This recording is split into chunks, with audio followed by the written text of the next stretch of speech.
欢迎回来每日 Talk 一 Talk 的新闻时间，我是主播 Ryan， 我是主播 Rider ATH。搞错了，再来。哎呦，又见面了！正在看直播厅的观众朋友，大家好，我是 Ryan， 我是阿豪 ATH。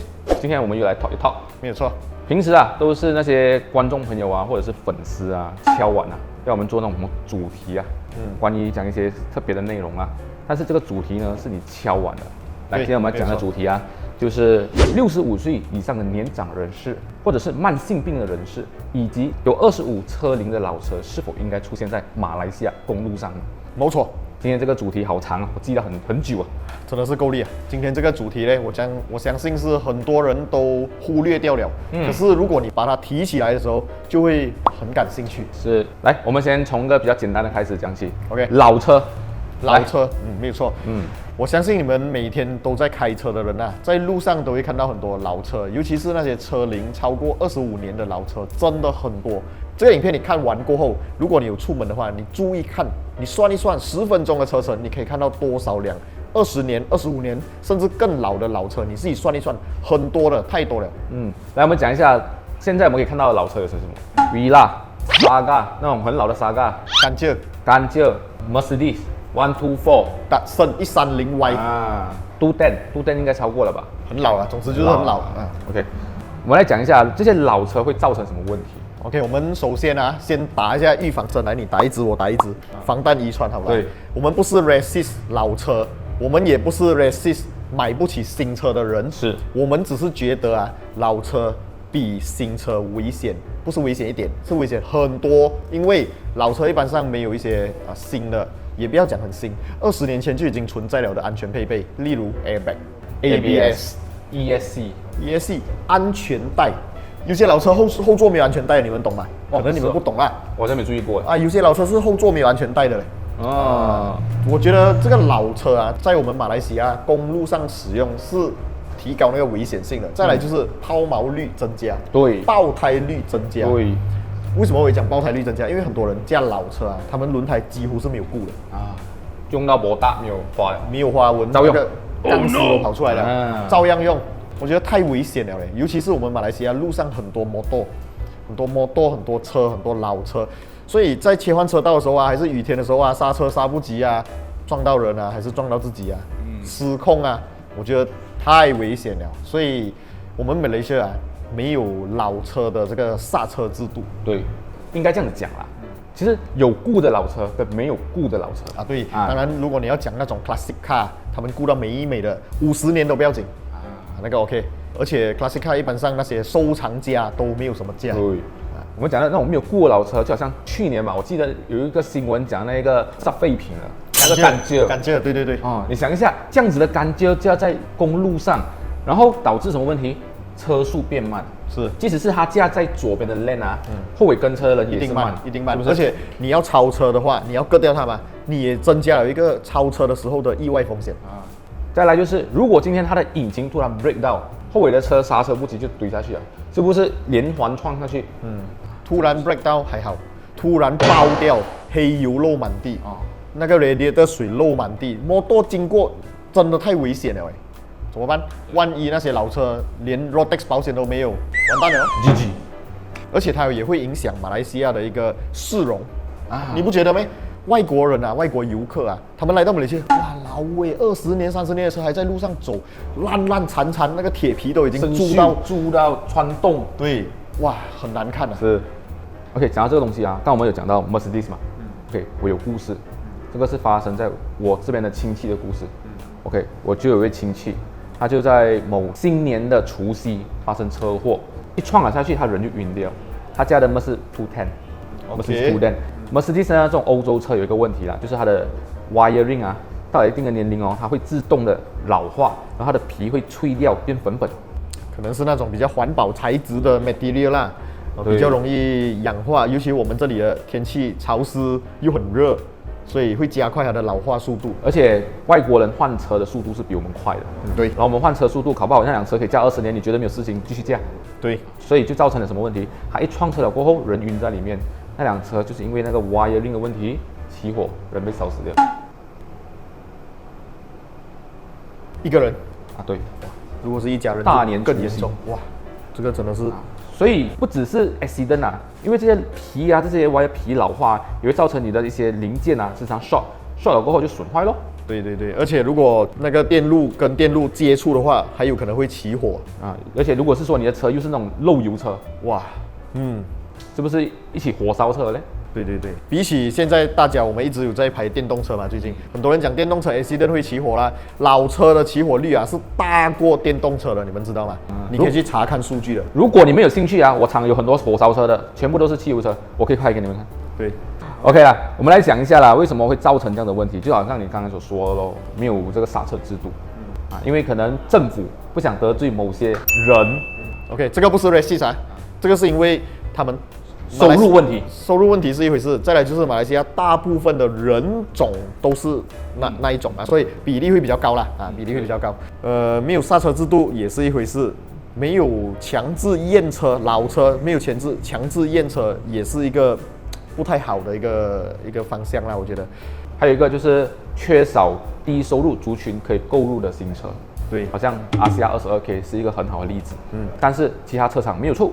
对，如果可以出一个 Proton 25K、Saga 25K， 还是更便宜的，哇，更好。只要往阿西亚22千的阿西亚的那个方向去，其他车厂也 follow 卖一个最低配的车款出来，用很便宜的价钱来造福人群啊，真的是造福人群的。因为你只要把这个车卖出来，如果它有 ABS 有 airbag， 有好的新的轮胎，换轮胎的价钱也很便宜，13寸罢了 ，Spring 好像22千的阿西亚，所以是不是会提升这个公路安全？再来一点就是。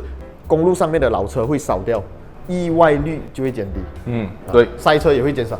对，然后有些人讲啊，这样子的话，反正我老车继续修、继续用就好吗？你想一下，今天你修，可能你修几百块，明天你又再修几百块，它坏的东西哦，不是一轮火坏给你看的嘞，是慢慢坏给你看的嘞。每个月来。这样你修到来，你是不是供两可能比较低收入族群可以买入的车，好像阿西亚 22K 这样子，阿西亚 22K 最多给你啦，一个月应该200-300块吧。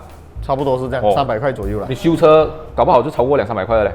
如果有给down payment，算它工期300块来讲的话，一天10块钱不了，你大 Grab 都已经超过10块了。对呀，你喝奶茶就已经超过10块了。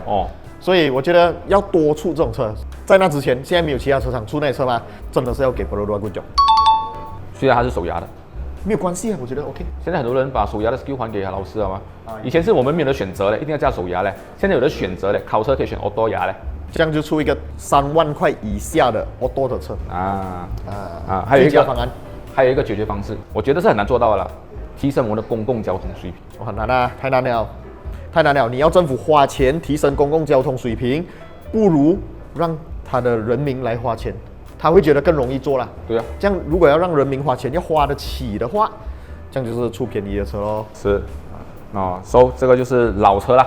我们给到的建议，还有会发生的问题啦。没错，来，现在我们来讲回一个东西，老人。OK， 老车讲完了，来讲老人了。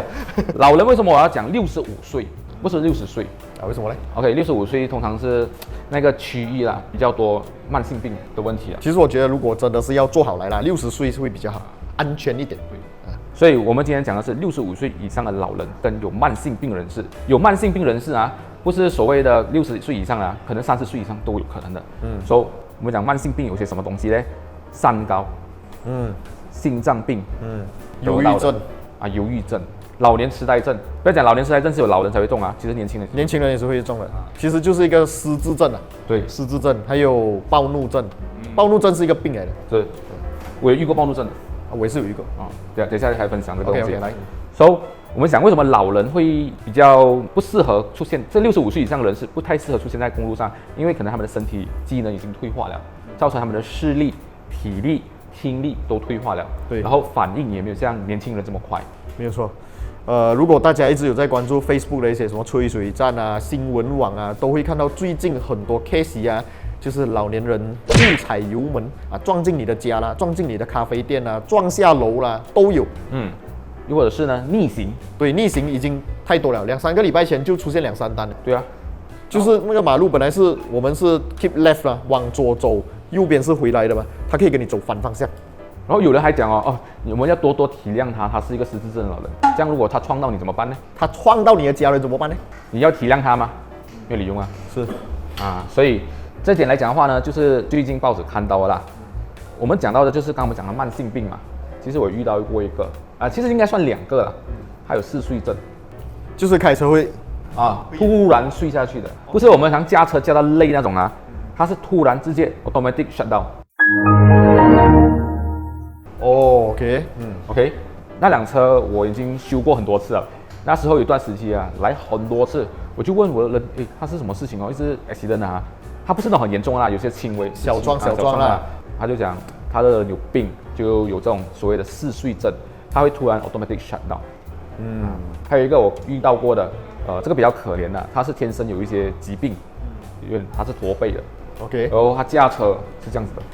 我这样看路。对呀，我是不懂为什么他的家人愿意让他驾车啦。OK， 然后这样他有申请那个 OKU 牌啊？有 OKU 牌，但是我觉得还是不太适合。你的视线就是在那个 steering 范围之内罢了。想一下，你的大镜这样大片，你的视线就这样子罢了。这样你怎样去看前面呢？我有跟过他的车后尾啦，哇，慢到我也不会了，危险，超级无敌危险。这样你讲，刚才有讲到暴怒症嘛？你有什么遇到过暴怒症的吗 ？OK， 暴怒症这个东西不是医生判断他啦，因为我也不认识他，就我开车的时候遇到过。他开车的时候驾在右手边，他驾很慢，我就去到后面，然后他也不要让很久 ，OK， 然后我就 flash 他灯一下，然后就让他一让了过后，哇，他就要好像要打架这样子，就在我旁边开窗比手画脚，拿东西出来这样子，鸡蛋糕啊，该是不是你换我啊？这些人应该要去做一下身体检查。我有遇过是什么？他对于声音很敏感，在那种车驾的时候很多杂声，他最后把那辆车里面内饰全部砸烂了。哇，这个我想到一个人呢。有一个人，我们身边的朋友，他的车alarm响不停，他去砸他的车。那个 V 字头了。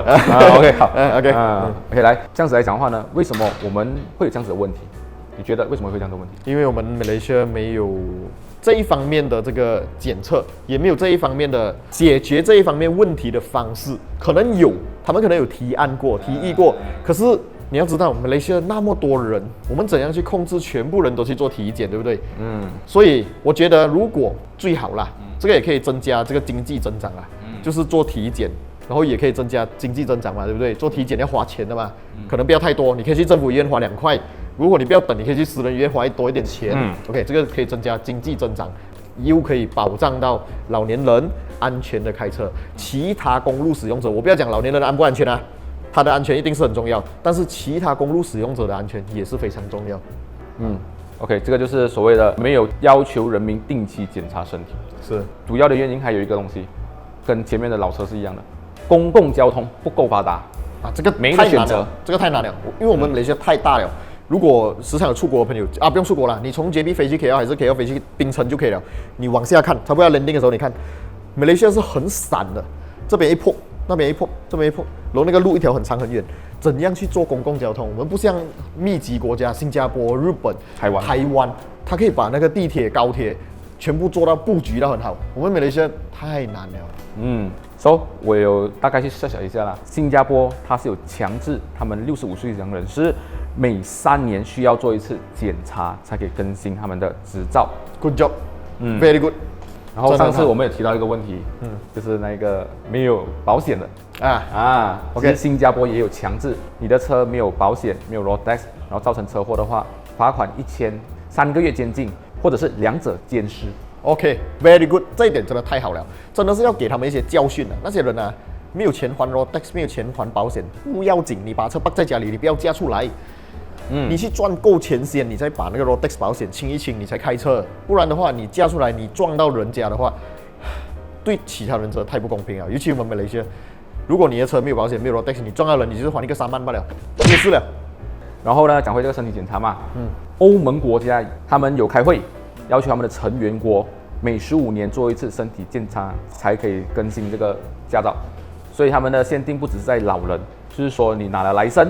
过后15年，每15年就必须做一次身体检查，不管是年轻的还是老的都得检查。然后我又有 search 到啦，其实在意大利国家他们也要求啦，50岁以上人士呢每10年要做一次身体健康检查，70岁以上呢就增加到5年一次才可以更新这个来生。然后他们这样子做了之后，你猜车祸率有减少吗？肯定减少啊，减少了1.9%。是不多可是积少成多。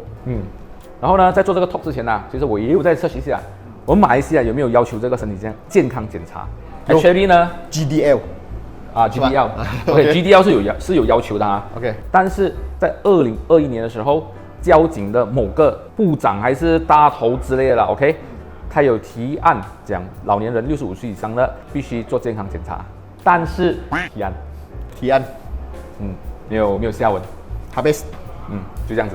tolong bagi aktifkan balik ini。So 这样子来讲的话呢，你觉得今天这个 talk 其实也是一个无解了，因为我们不是在我们的能力范围之内。无解，这个东西就好像，我们在讨论外星人一样。对啊。我们讨论到天花乱坠，可是没有人去见过它，没有人去实行它，没有用。只能讲人民自己啦，就要负责任一点哦，就自己去检查一下，来懂一下你自己的状况如何。如果真的是医生检查出，你有轻微的失智症，或者是已经三高到很严重了，血管堵3条了 ，OK， 这样你就减少这种驾车的几率，或者是呢叫你的家人载你去哪里。因为今天发生车祸，可能你心脏病，然后撞到别人，可能你被医生救活了，他却死了。这样子你是不是背着一个人命过你下半生？没有错。总结来讲，我们的政府他没有打算做这些东西，不要紧。